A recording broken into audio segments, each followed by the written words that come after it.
Welcome back to the Wild West Tennis Podast, brought to you by QualityShot Tennis.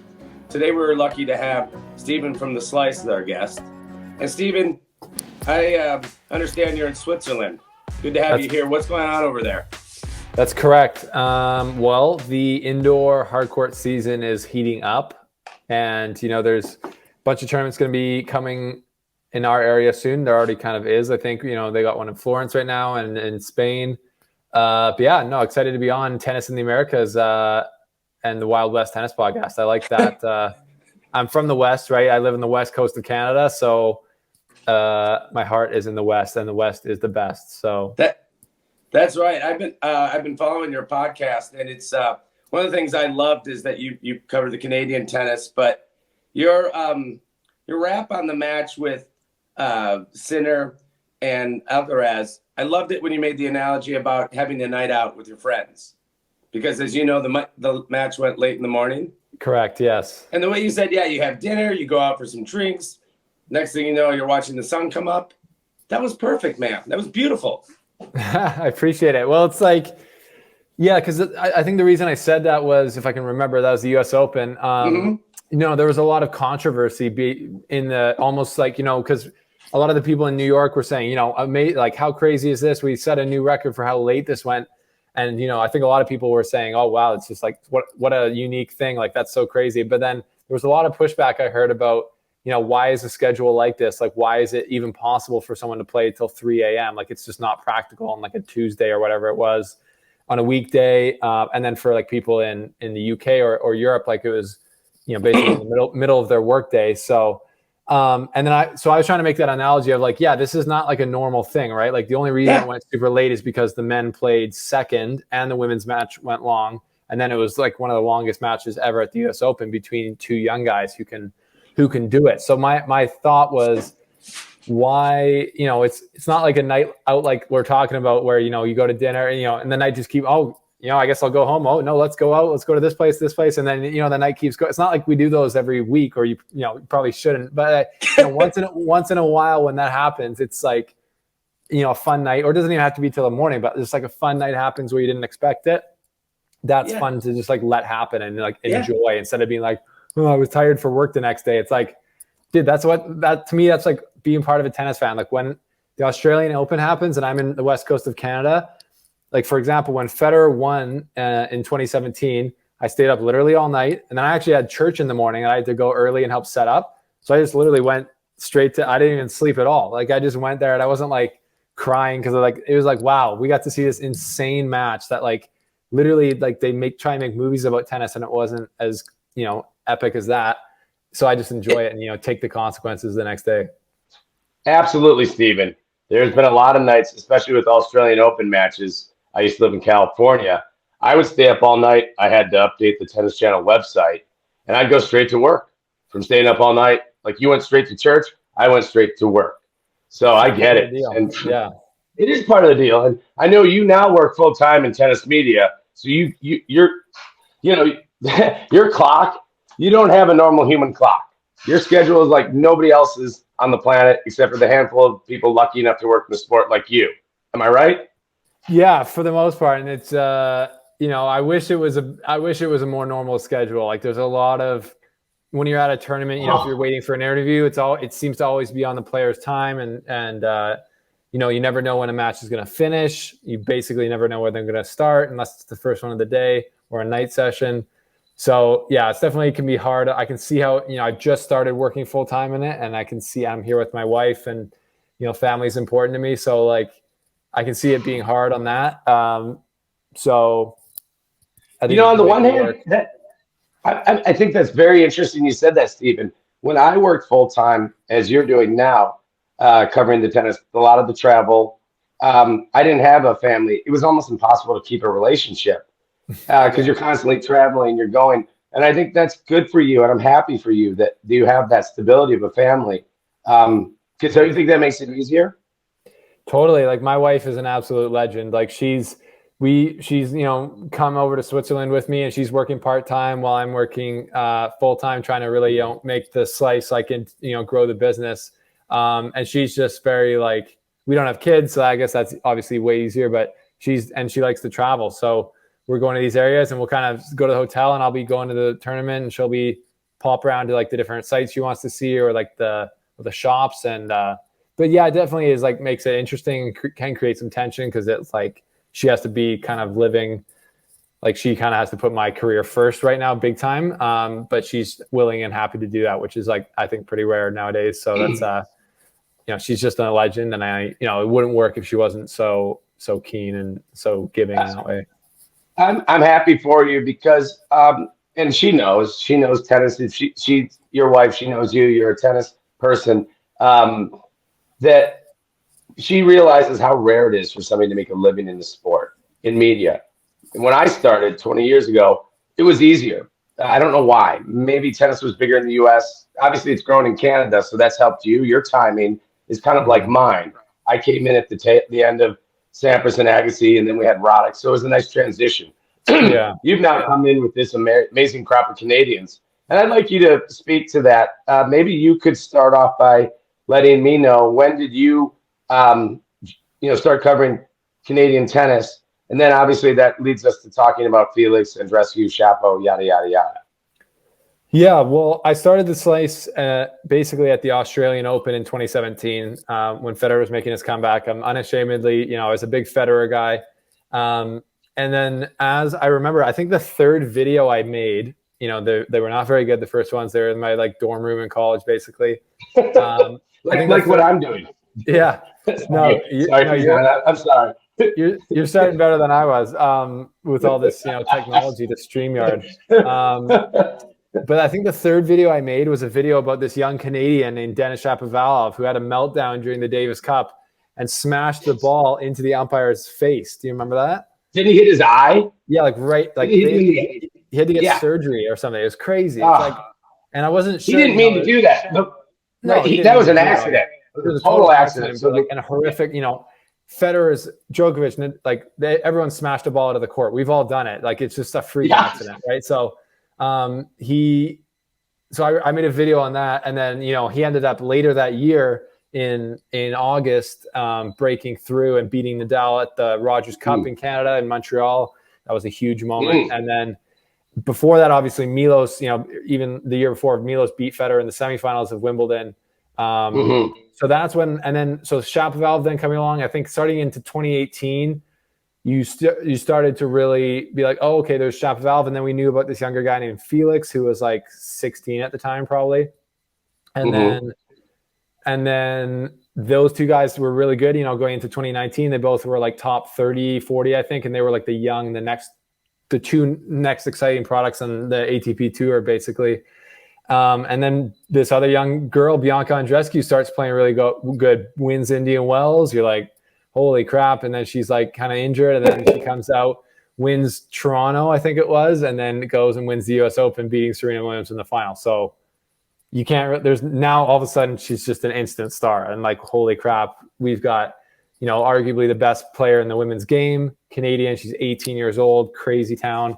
And then we got these two young Canadian guys. So obviously at that time I was starting to go like, holy crap, this is, I always covered the bigger stories in tennis. Like, I basically covered Federer, Nadal, Djokovic most of the time, but I just covered anything that was big. And then I tried to, talk about the Canadians as much as I could. But now fast forward to like last year, and then Layla makes the final of the US Open. Bianca's coming back now. And it's just like a no-brainer to be like, oh, I'm Canadian. Like, I see the next 10 years of tennis in Canada on the professional level being very good, because they should all have great careers. So we'll have a lot to talk about, basically. You're right. I'm happy for you, because that you'll be able to explain it better, because you're from Canada, and you can remember. How old are you? You in your 20s or? I'm 27. Okay, perfect age. Used to be the ideal age for a tennis player. We're finding out not. Well, who knows? Yeah. But what's cool for you is that, I've been to your tournament, both Rogers. Well, we called it Rogers Cup back then. Stephen, you mentioned Andreescu and her breakthrough year, which I believe was 2019, when you said she captured Indian Wells. She had one up in Canada, and then, of course, stunned the world at the Open, held her nerve in the second set against Serena, because that match could have got away from her. Give us your thoughts on Andreescu as you saw her on her ascendancy, and then I'll ask you about where she is now. The ascendancy of her in 19. Exactly. Yeah. So that was, to me, it was such a weird thing to see because you almost had no context. It's like you're watching her win these tournaments and beat these players with no context to really like her story because she was so young, right? So I think I started following her probably on Instagram like in late 2018, and she was just one of the younger crop of Canadians, right? Like basically a junior coming into the pros. So I didn't see any big results. I saw like she was good. There were some others that were just as good, it seemed. And then then she won Indian Wells, and I was kind of like, I almost saw it. And at that time, to be fair, I was on our channel. We were really focused only on the ATP just because I was starting out, and that's where I kind of only felt like I had expertise or like something to say about it. But I was definitely obviously watching the results and seeing she wins Indian Wells, and then she just kept winning matches. And she'd won matches before that. Can I stop you for 1 second? I want to talk about Indian Wells. Totally. Because I watched all of her matches. I didn't know who she was. You did. She was on your radar, as you mentioned. You followed her on Instagram. Yeah. But I didn't know who she was. And the name sounded like, sounds European, but found out she's Canadian. Boy, was she.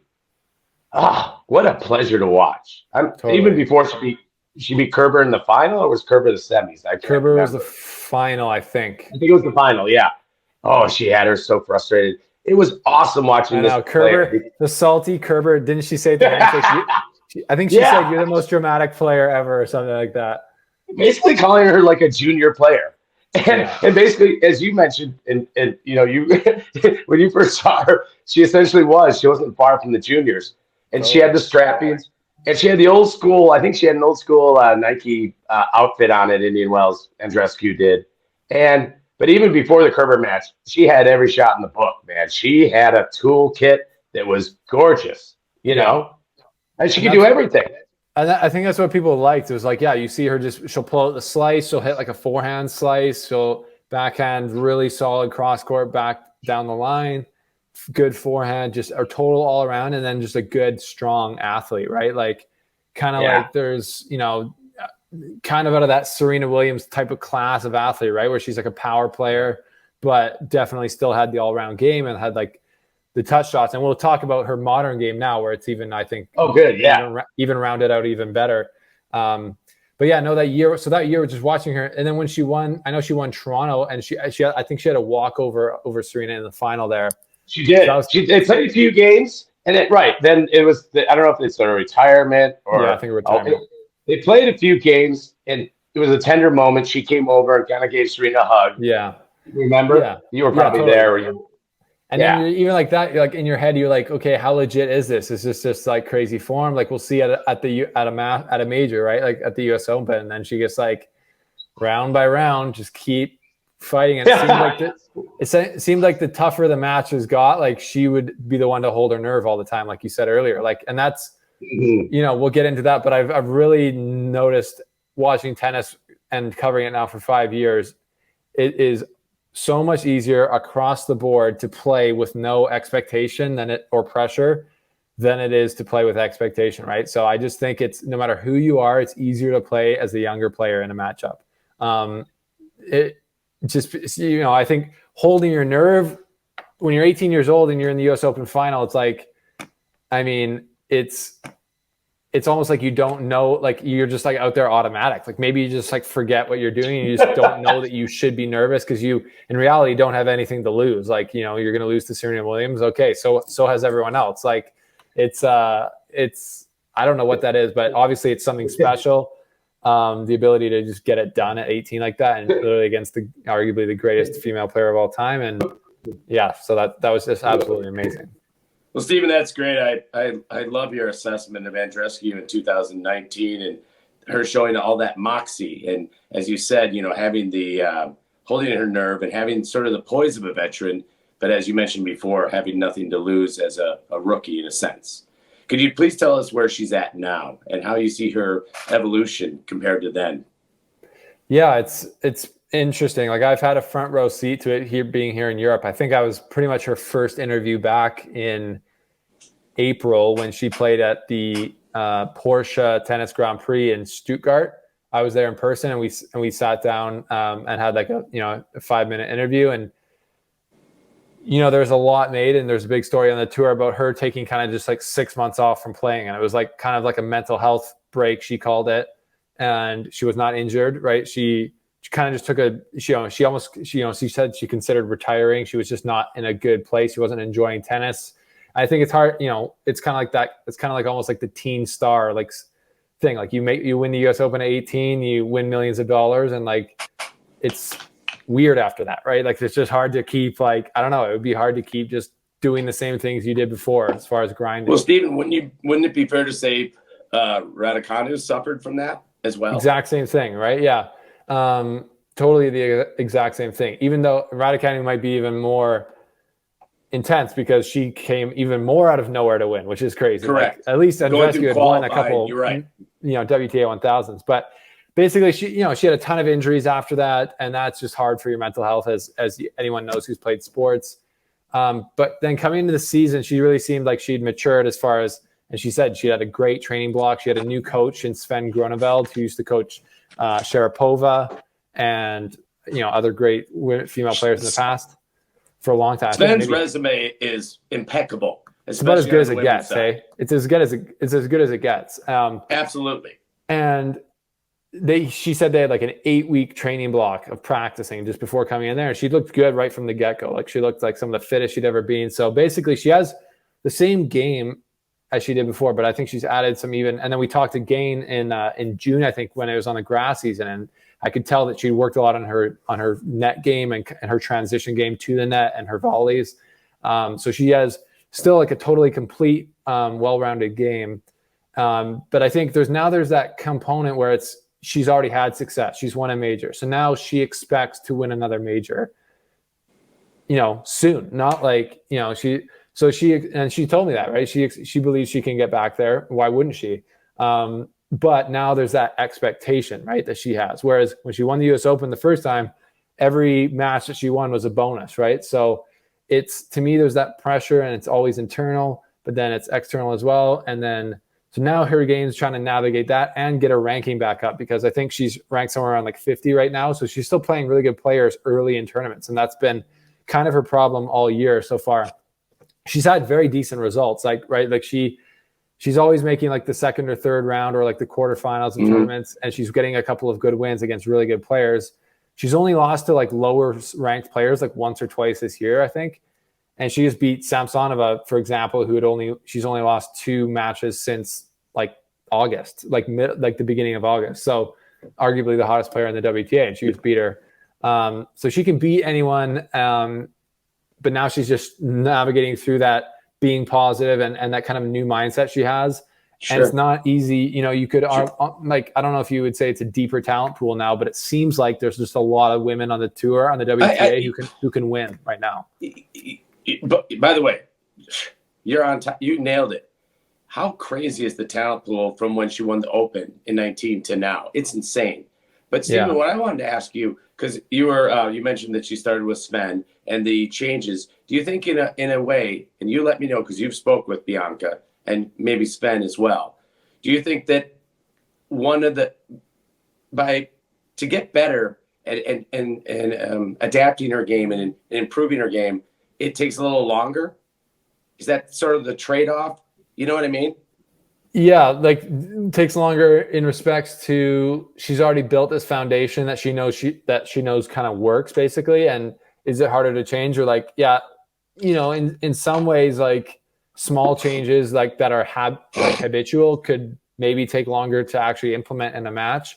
Yeah. But I think a lot of it comes down to the trust. Like, she started her career with Sylvain Bruneau, and then now she's moved on to another amazing coach. So I think she holds where she knows Sven's like a very good coach. She respects what he has to say. Yeah. So I think that makes it easier for her to just listen and then trust that it's going to work out. So I don't think it's taken her long to like adjust some things for her game. Yeah. But I haven't heard from her. Right. Because she's so talented, right? She can pick up anything in tennis. She's just such a natural talent, in my opinion. Yeah. Do you also think part of this is to try to avoid some of the injury issues, or is that really not part of it? By this, do you mean like some of the changes that you've noticed? Yeah, well, I would think that if a player, one way of thinking, maybe shortening points, coming to that more, to not only because she can do anything. You can teach her anything, and she's shown us she can do everything. Yeah. So why not maybe adapt your game to potentially end points quicker? Because the injuries have been such a problem with her, as you know. Yeah. Yeah, no, that could be part of it. You would hope that, she's 21 or whatever. You don't want to be playing like preserve the body at this stage of her career. I don't think so. I think it's just a good strategy, right? Like she has the skill to take that really aggressive big baseline shot and then take the next ball transitioning and then come to the net and finish the point. Like she has the ability to do that, where a lot of the women don't have the ability to do that. Correct. Right? Like you don't want to see some of these girls like coming forward really, which is unfortunate because I think, that's my preferred style of watching tennis. And I think that's the way tennis should be. But she has the ability to do that. And I think Sven knows that that's a way to, get an advantage on the WTA right now, is being able to bring it to your opponent and take time away and play that attacking style of tennis. So, if it preserves the body and she plays less time, I think all players want to spend less time on court, right? Like it's just you get tired, and hopefully it's not like preserving the body because she's so fragile, right? Like I think I was always confused earlier in her career, and I don't have any insight to this, but I'm not pointing fingers, but like to me, her getting that many injuries is not normal, right? Like it's weird for that to happen. So I'm not sure how her career was managed, how her practice schedule or workouts were managed. As an 18-year-old, she can't obviously have all the knowledge herself. So to me, there was some type of fumbling there, or it was just super unlucky, but I don't think she's got like a bad body. Like, well, interesting. I'm baffled as well about the injuries that have beset Andreescu. And another Canadian player, who was a very attacking style player, Milos Raonic, was besieged by injuries throughout his career. Will we see Raonic again? If so, when? And what's the current state of his state? Yeah, very confusing. To me, he's like the Batman, honestly, right now. Nobody knows where he is. I'm sure he's at his home. I think he still lives in Monaco. I can't say I know he's not retired. So that's what a lot of people are worried about. I do have some information on where he's at, but I actually can't share it publicly. But I think he's still trying to make a comeback, and he's just, obviously had injuries a lot in the last few years, and that's been his main issue. So he's not done yet. He's like, now he's like the grandfather of Canadian tennis, where he was the golden boy for Canadian tennis, right? In singles, right? We hadn't had anyone that did anything in singles really before him. No disrespect to all the Canadian legends who didn't make it as far as he did, but he broke into the top 10, right? Like he made Wimbledon final, like that's big time. So, actually Genie Bouchard kind of almost did before him, but he was around before Genie. Genie just got farther, but then Milos eventually ended up getting even farther. Well, I guess they both made the US Open final or Wimbledon final, but he was a higher rank for a longer time. Anyways, I think he has the stronger resume between the two. Yes. So I think, Stephen, what you've told us is if he's Batman, then you must be Robin. Because you're not giving up his whereabouts. So maybe Felix is Robin because he's like the successor as far as on the men's side, or Shapo. But well, let's talk about Felix. I'll tell you. I'll give you a quick my quick thoughts. And when I saw him play in Cabo, I thought, in a weird way, he reminded me of Sampras just because of the demeanor on court, not showing any emotion and the smoothness. Not the game; it's a different game, obviously, because he has a two-hander, but I'm like, man, wow, that guy's smooth. I mean, I love that dude's game. It's like, whoa. I know Shapo's got the stylistic one-hander and he's lefty, but Felix is smooth. And then he had a nice post-open run. So give us the scoop on Felix. Yeah, no, they call him the chosen one. He's the Messiah.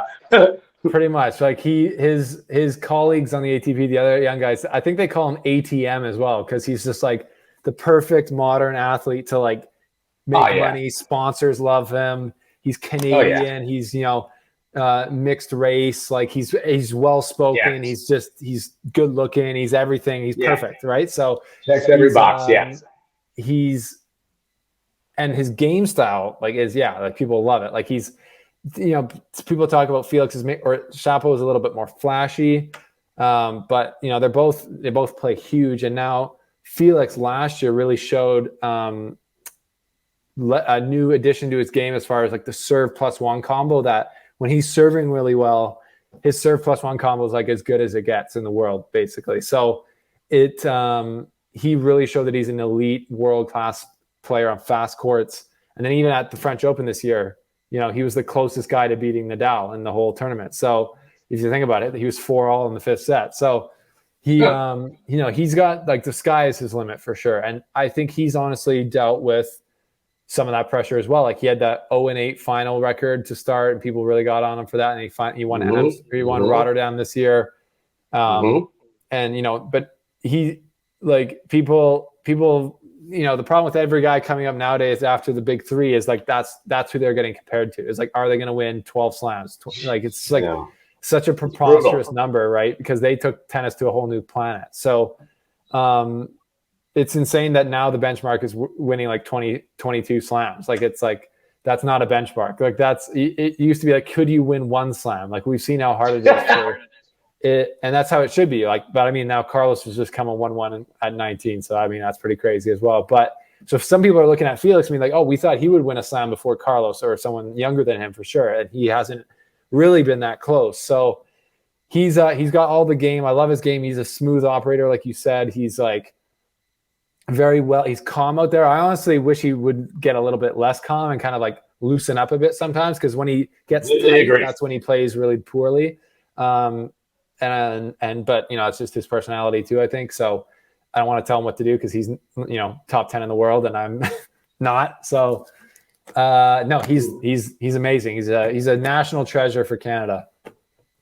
Yeah, I agree. He's just watching him is different. It's just I've only seen him play live once, and I like that you referenced the match against Rafa and Roland Garros, because he's still with Uncle Tony, I'm guessing. Felix, right? He's still being coached by Uncle Tony. I don't know. Yeah, I think so. Like you see him pop. Uncle Tony's in like an advisory role. Like his main. Okay. His main coach is Fred Fontang, who is his main coach for a long time. Yeah. Okay. Thank you for letting me know that, because I didn't know, so I appreciate that. How about Shapo? We haven't talked about him yet. He had a great result. I think it was last week, wasn't it? Reaching the semis. Yeah. Yep. In Japan, reached the semis and then the final in Korea.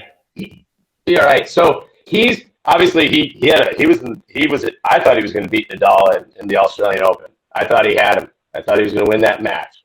And then that may have been a setback. But now, do you feel like, how it is with this sport being such a long season, you can hit the reset button? That's the beauty of it, right? Yeah. No, I think the season's long. He's had an interesting 2022, right? So it was close to beating Nadal there. Had a good run to the quarters at the Australian. And then, I think he had a bit of a slip there in March, and then he took some time off. He missed Monte Carlo and Barcelona and came back and actually played good in Madrid, and then beat Rafa in Rome on the clay. That's right. And then went on this like crazy 7-match losing streak where he couldn't win a match. And I actually interviewed him in person in that time when he had reached the grass. I think he lost to Holger Rune, a 18-year-old at the time at the French Open, who's a really good clay court player. Sure and he was like, oh, I'm happy to be on the grass. Like, I'm happy to be here. And then he had just losing in Stuttgart, and then in Halle, or in Queens, and then in Mallorca, and then at Wimbledon. So it was just like a tragic run for him. And did he win one match at Wimbledon? I think he might have won. Well, he got to the semis. Yeah, last year, he got the praise from Djokovic when they had the semifinal match. It was a close 3-setter, and Djokovic gave him some huge props. You remember after that match? I do. And he gave him some huge props. And honestly, Shapo, he was pretty devastated after that match. And I like to see that, because he had the first set on his string, right? Like he had an easy put away ball that he missed, like brain fart missed. And I think it was set point, or it would have set up set. I think you're right. Yeah. He was like right there. And then you never know. Right. But, he was probably, Djokovic was always going to be the favorite, even if he had lost the first set. But yeah, Djokovic had some big praise for him just because of the way he played on the grass, and he making the semifinals is, it's big. And he was there I love that he was there to win. He was there to beat Djokovic, not just be like, hey, I had a great run. I honestly feel like that's very common now. It's like, it's not like I blame these guys for losing to Nadal or Djokovic or Federer, but it's just like, it's almost like it's not like they expect to lose. I just don't, it just seems so, there's been so many times recently where these young guys who I think, are better athletes and they're like fresher, more in their prime athletes. Absolutely. Like I'm talking about Medvedev, Zverev, Tsitsipas, all of them, not blaming anyone. They've had winning positions in matches against, Nadal, Medvedev this year at the Australian Open. How do you lose that match? Tsitsipas, honestly, same thing against Djokovic. People say it's like, oh, they had this big advantage.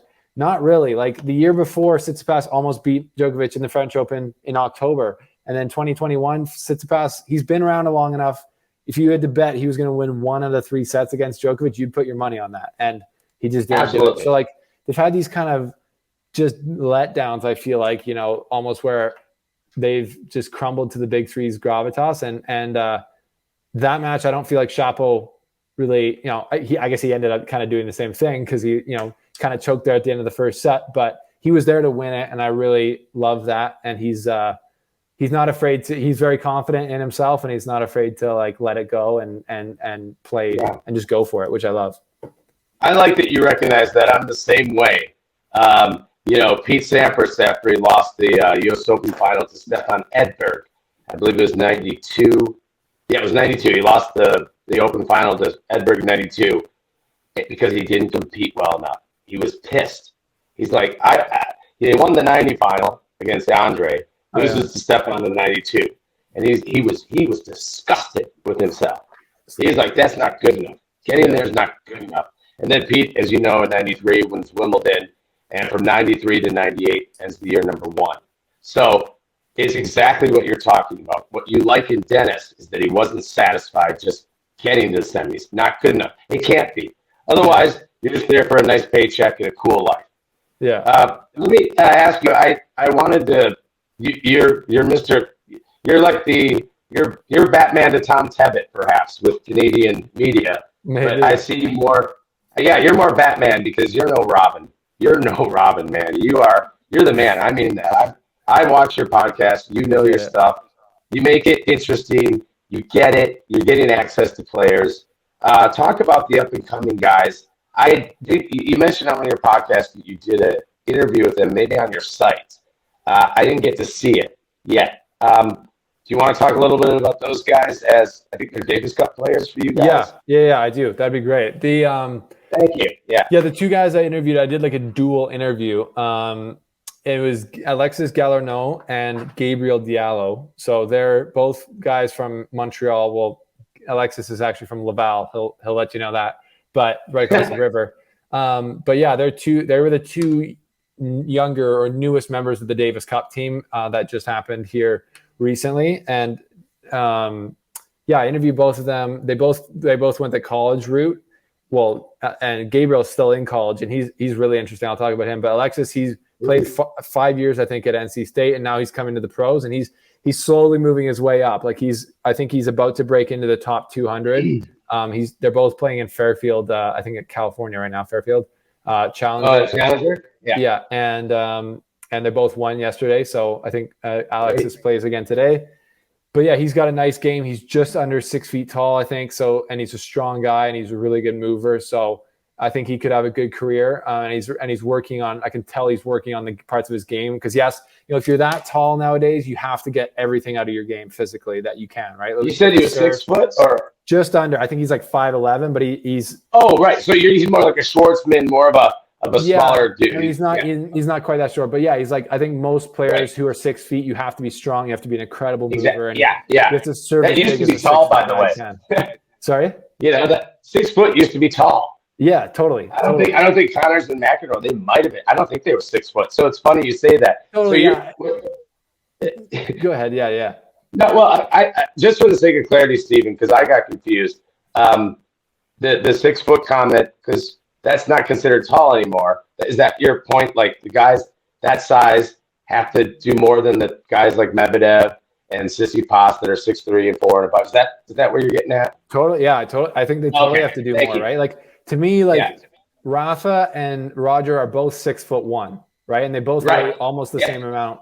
So they're like to me, it's like they're the ideal tennis player. Maybe even 6'2", because Djokovic is like 6'2". I think taller. I think it's 6'2", my feeling, but go ahead. Totally, yeah. They listed it as 6'1", but I think it's 6'2". Yeah, so like going at 6'2" is probably if you want to say that's the sweet spot. So anything less is is probably harder, and then even taller now is probably better. Like 6'3", 6'4" is probably almost ideal. Mm-hmm. That tall, if you get much taller than that, it can become a liability with your movement. But yeah. So Alexis, he's 6 feet almost. He's strong guy, great mover. He's got great, nice backhand. He's got the kind of complete package. Kind of reminds me of like a Ferrer or someone like that. So yeah, he's slowly moving up the ranks, and he's doing well. So I expect him to hopefully get inside the top 100 in the next like 12 months. And then and then you're playing ball. Then you can make money and have a career, right? So and then Gabriel, he's a little bit younger. He's 20, I think, and he's 6'7", and he is a specimen. Like he's crazy. Like he's got a lot of similarities to, like, I think Felix is like 6'4", maybe. So 6'7". He's a tall dude. Like Felix. They stood beside each other at Davis Cup, and he makes him look short. So he's got world-class serve already. He can probably flatten it out to 140, and he moves pretty well. And the crazy thing is, he's barely played any pro tennis. Like he's played so. Anyways, he won the Granby Challenger in the fall here, just like a month or so ago, and he'd only won one Challenger match ever before that. He won one Challenger match, and then he came out. Was he the one at NC?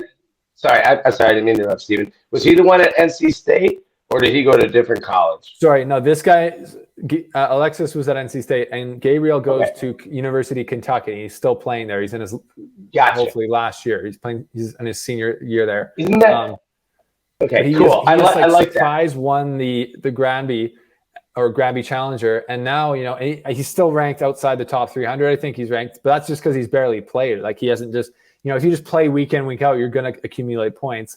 But he went from he started the year at 950, I think, this year. And now he's going to break into the top 300 after this tournament, probably. So to me, I've got a lot of I think he's the next big Canadian player, potentially. I don't want to put any pressure on him because, we've chatted and he's on a show and stuff. But, he's 6'7". He moves good. He's got the complete game. He's actually now filling out his frame. The reason he didn't go pro originally is because he was so skinny. So he had to go develop, which he has. Now he's strong. So to me, there's no reason why he can't be, he's just got such an advantage being 6'7", right? And his serve can actually get a lot better too. Like he can get a lot more accurate with it. And then obviously you can improve every area of your game. So no, those two guys are great guys, like super nice guys. Great, again, great faces for tennis. And I'm keeping an eye on them. It's interesting because I think you're covering the sport full time. And you mentioned earlier in the podcast, you started mainly on the ATP side of things, and then we're blessed with the Andreescus and then the Leylah Fernandez. And now that this is your career, and they're lucky to have you because you're a Canadian. You saw their evolution. But for you, it's not just about Canadian tennis. It's the tennis in all facets. Yeah. But I think you're in a sweet spot, and I think it's great because it's important. They're going to know you, and you'll be around longer than all of them, I hope. Meaning that your career is going to last longer as a journalist or a broadcaster, however you like to in the media. It will. It will. Trust me, it will. It should, because if it doesn't, we're in trouble. And I mean that. I really do. You remind me of myself, but I was older. I was 32 when I started doing, and I wasn't, you know how technologically challenged I am. I'm not ashamed of that. I still play with a wooden racket. I'm not going to show you. That's legendary. Yeah, continental grip. But, okay, so you mentioned the up-and-coming guys. Any women that are up-and-coming that maybe are on the radar? I don't know if it's the same situation. Yeah, it's a similar situation. There's the two that we know about. There's Bianca Andreescu and Leylah Fernandez, obviously. Then Rebecca Marino she's inside the top 100 now, and she's more of a veteran. She had 4 years off in the middle of her career, 4 or 5 years off in the middle of her career, and has made a great comeback. So she's right there in our top group of talent as well. And then we got Genie Bouchard, who's on the comeback train after a big injury, shoulder surgery now. So she actually just played in a tournament in Romania, but pulled out in the first round. She had tweaked her hip, but she let us know that it probably isn't anything to worry about. But you know, she had that crazy career, and she had the success, but then she also had the crazy like modeling success, and you know, she's very beautiful, so everyone wants a piece of her. Anna Kournikova-esque. Very much so. And although that's a different time era, and she was a whole nother. She was a rocket as well. So right, so she had to deal with that, and you know, and now she's trying to make a comeback. She still loves tennis and loves competing, is what she told us, and so she's trying to make a comeback, and that's, you know, it'll be tough because she's not the biggest power player. Like she hits the ball hard, but she's not like physically as strong as most of the women are now. And then you know, we got a couple of girls in the top, actually a couple between like 100 and 300 in the world who are you know, on that train. I haven't interviewed any of them, but I know Carol Zhao, she's around like 130 I think in the world right now.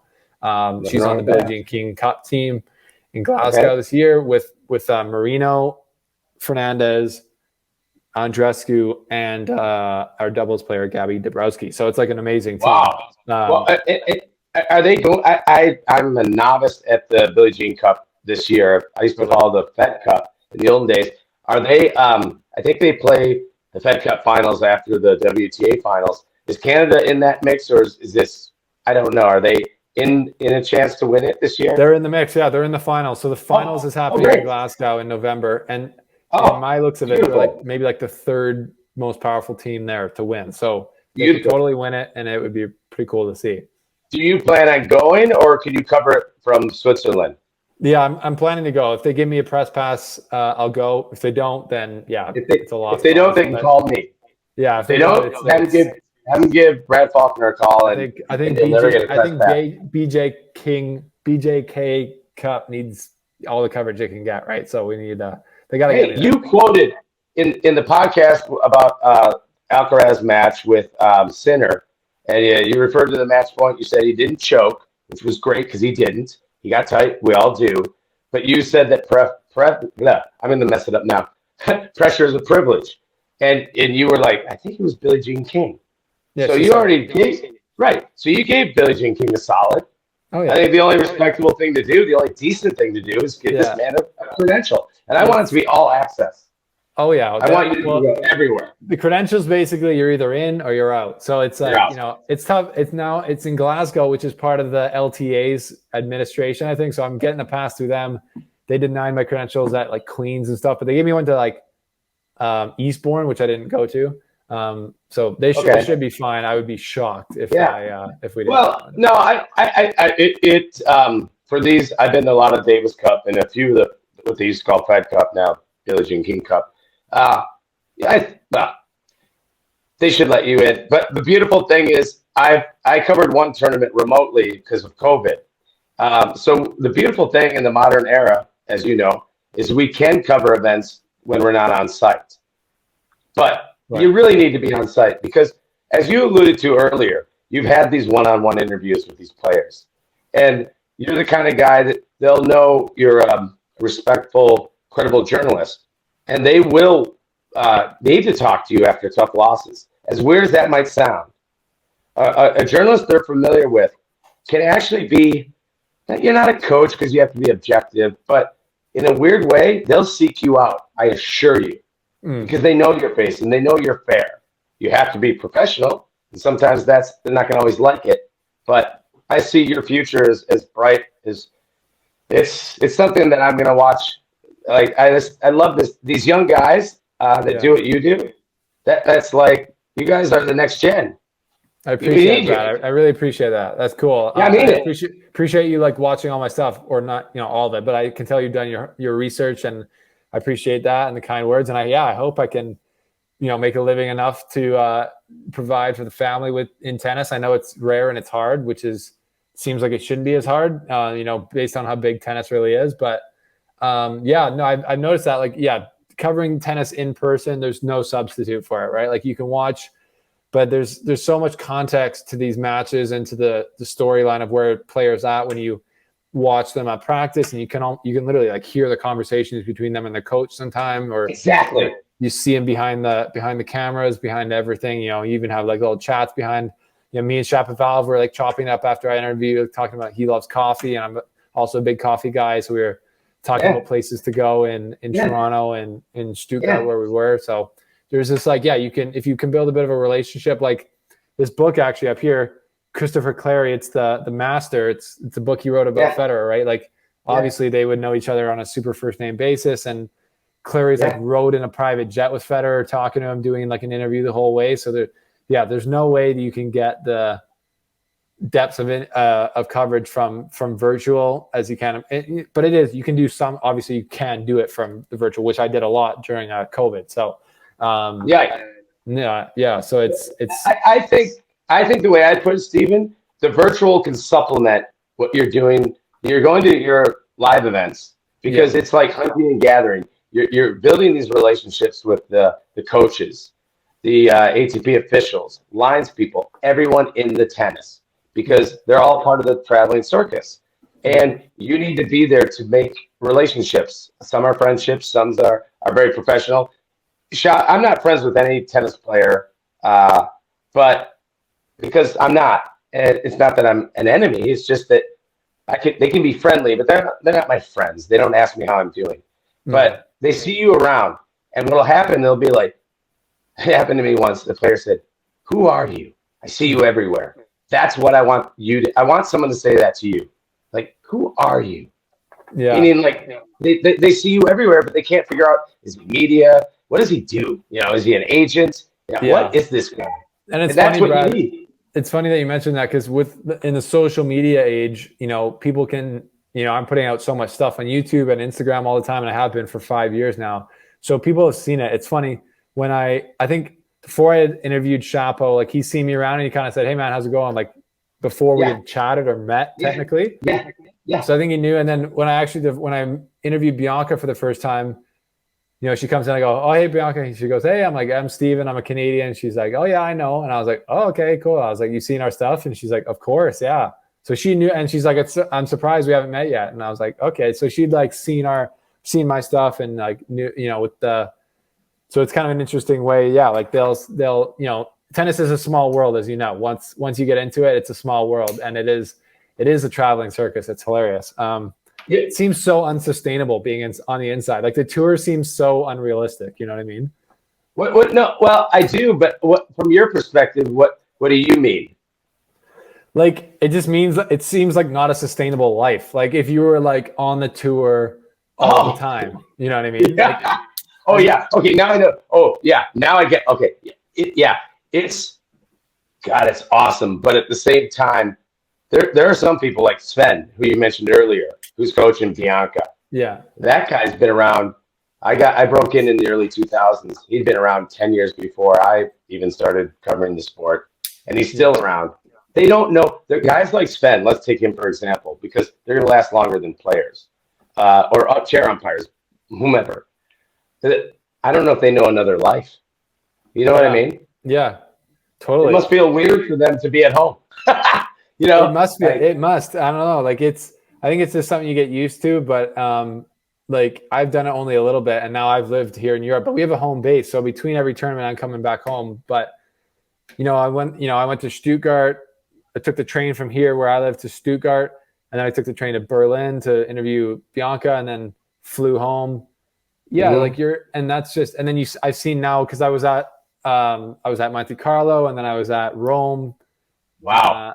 And then I was at, and then I've been at the French Open, and then I've been at, nice. Different grass tournaments, that I've seen the same people at all these tournaments, right? So you start to put faces together, and then, so I still feel I'm very much still on the outside of like the establishment of tennis, especially with the tennis media. I don't really have many connections into it. So I'm still on the outside, but I can see once you're on the inside and you know everyone, it can feel like a family on the road. So I think that can probably make it feel a lot less lonely. But I love your ride. I remember, knocking off those sort of not knocking off, but checking off Master Series. You've been to a major. You're like just these kind of neat things that you do. And, and sometimes the smaller events better, just because you're kind of like bumping into everybody all the time. And Yeah. it's an awesome ride. And I love that you're loving it, because if it's not fun, if we can't love this, man, because love doesn't, in tennis, love means nothing. Yeah. Right. Yeah. But it's love it or leave it, I say. And on that point, maybe we should leave it, because your wife, you mentioned earlier, has been very patient. You've been excellent, Stephen. This is awesome. I'm so happy for you.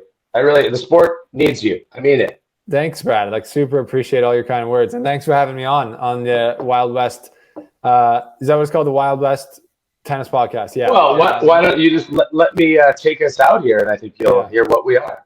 And that would be, thank you, Stephen, and thank you for tuning in to another episode of the Wild West Tennis Podcast. Please remember to like, comment, and subscribe. Or if you're watching on YouTube, click like, or how about just give us a ton of money, so people like me and Stephen can eat, we can keep this going. But again, on a serious note, please like, follow, subscribe, because it's important. If we don't have people supporting what we're doing, I mean, I'll be homeless, and Stephen's wife is not going to be happy. She won't be happy. That's all I have to say. Anyways, thank you, man. Good luck.